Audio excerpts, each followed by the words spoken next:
Hello friends, I hope सब बहुत अच्छे होंगे और अपना बहुत सारा ख्याल रख रहे होंगे। ये व्लॉग जनरली उन पेरेंट्स और स्टूडेंट्स के लिए हैं जिनके बच्चे या तो IIT JEE नीट की प्रिपरेशन कर रहे हैं या उन बच्चों के लिए है जो IIT JEE नीट की प्रिपरेशन कर रहे हैं। जनरली पेरेंट्स मेरे से जनरली एक क्वेश्चन पूछते हैं कि जी हमारा बच्चा तो बहुत ज़्यादा स्टडी कर रहा है लेकिन फिर भी उसकी टेस्ट के अंदर आउटपुट नहीं आ रही। तो जनरली मैं पेरेंट्स से पूछता हूँ कि भाई उनका सेल्फ स्टडी आवर क्या है।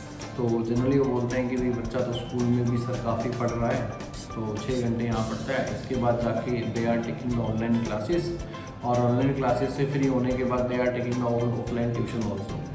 तो इतना पढ़ने के बाद भी सर हमारे बच्चे की टेस्ट के अंदर परफॉर्मेंस नहीं आ रही है। तो जनरली जब मैं इतना हेक्टिक शेड्यूल बच्चों का देखता हूँ उसके बाद मैं रिकमेंड करता हूँ कि जी इस पैटर्न पर आपके बच्चे की परफॉर्मेंस नहीं आ रही और ना कभी आएगी। तो जनरली पेरेंट्स कहते हैं ऐसा क्यों, तो मैं उनको जनरली रिकमेंड करता हूँ कि जब भी आप किसी बच्चे को JEE की प्रिपरेशन करा रहे हैं या नीट की प्रिपरेशन करा रहे हैं तो उसको एक सोर्स के ऊपर डिपेंडेंट रखें। या तो आप स्कूल पे ही टोटली डिपेंड रहें या फिर आप कोचिंग पे ही टोटली डिपेंड रहें। जब तक बच्चे को सेल्फ स्टडी के आवर्स नहीं मिलेंगे, सेल्फ स्टडी के लिए 6 आवर्स नहीं मिलेंगे, 7 आवर्स नहीं मिलेंगे, प्रैक्टिस के लिए टाइम नहीं मिलेगा, आपका बच्चा परफॉर्म कर ही नहीं सकता। एनी हाउ आपका बच्चा परफॉर्म नहीं कर सकता।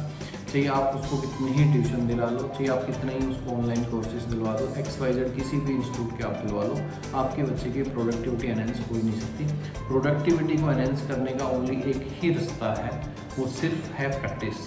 तो आप स्कूल में कोचिंग दिला रहे हो बच्चे को या फिर आप बाहर किसी सेंटर पर कोचिंग दिला रहे हो, अगर आपका बच्चा सिंगल सोर्स पे डिपेंड है और सिंगल सोर्स पे डिपेंड होने के बाद कॉन्टिन्यूसली घर पर आकर वो प्रैक्टिस कर रहा है। फॉर एग्जांपल मान लो 6 आवर के बच्चे की क्लासेस हुई है तो 6 घंटे की क्लासेस के बाद बच्चा अगर 6 घंटे की स्टडी घर पर आकर कर रहा है, प्रॉपरली प्रैक्टिस कर रहा है, तो उसका जो सेल्फ स्टडी है वो काफ़ी प्रोडक्टिव होगी, उसकी जो स्टडी है वो काफ़ी प्रोडक्टिव होगी। आपका बच्चा टेस्ट में भी परफॉर्म करेगा और अदर कहीं भी आप टेस्ट दिलाओगे उन चीज़ों के अंदर भी आपका बच्चा परफॉर्म करेगा। बट अगर आपका बच्चा स्कूल से आने के बाद या कोचिंग से आने के बाद किसी अदर कोचिंग या स्कूल की क्लासेस ले रहा है, तो फॉर एग्जांपल जैसे 6 घंटे की क्लासेस स्कूल में हो या किसी भी इंस्टीट्यूट के अंदर आपने 6 घंटे की क्लासेस लाई, उसके आने के बाद 3 से 4 घंटे की क्लासेस वो जनरली ऑनलाइन ले रहा है। तो मिनिमम 3 आवर्स या 3.5 आवर या 4 आवर की क्लासेस जनरली वो ऑनलाइन ले रहा है। उसके बाद होगा क्या, 10 आवर्स के आसपास की इन क्लासेस वो ऑलरेडी ले चुका है, तो उसका माइंड जो है वो कम्प्लीटली सैचुरेट हो चुका है, वो गेन करने के लिए रेडी नहीं है। उसके बाद भी आप कह रहे हो कि जी बच्चा ट्यूशन के लिए जा रहा है, अगर नहीं भी जा रहा तो 10 आवर बहुत ज़्यादा होते हैं। 6 आवर एज ए सफिशिएंट होते हैं किसी भी कॉम्पिटिटिव एग्जाम की प्रिपरेशन करने के लिए। 6 घंटे के बाद 6 घंटे की अगर बच्चा इफेक्टिवली स्टडी कर रहा है, इफेक्टिवली अगर वो प्रैक्टिस कर रहा है, तो दैट मच इज़ एनफ कि एक रैंक या फिर एक परसेंटाइल अच्छी निकल आएगी आपके बच्चे की। बट अगर आपने बच्चे को चौक कर रखा है, चौक करना इन द सेंस मीन्स कि स्कूल में पढ़ रहा है या फिर किसी कोचिंग में 6 घंटे पढ़ रहा है, उसके बाद आपने ऑनलाइन दिला रखा है या फिर आपने ऑफलाइन सेंटर पे भेजा हुआ है। डाउट्स के लिए आप भेज सकते हो बट क्लासेस के लिए आप नहीं भेज सकते। क्लासेस अगर आप ड्यूल कराओगे, मान लो 6 घंटे की आपने किसी सेंटर पे कराई क्लासेस दिन के अंदर, शाम को फिर आप ट्यूशन में भेज रहे हैं, 6 घंटे की स्कूलिंग होगी, शाम को 6 घंटे 4 घंटे के आसपास का ट्यूशन होगी, तो 10 आवर्स तो उसके वैसे ही निकल गए। सेल्फ स्टडी का टाइम उसके पास है ही नहीं। जब सेल्फ स्टडी का टाइम उसके पास नहीं है तो प्रोडक्टिव कैसे हो सकता है?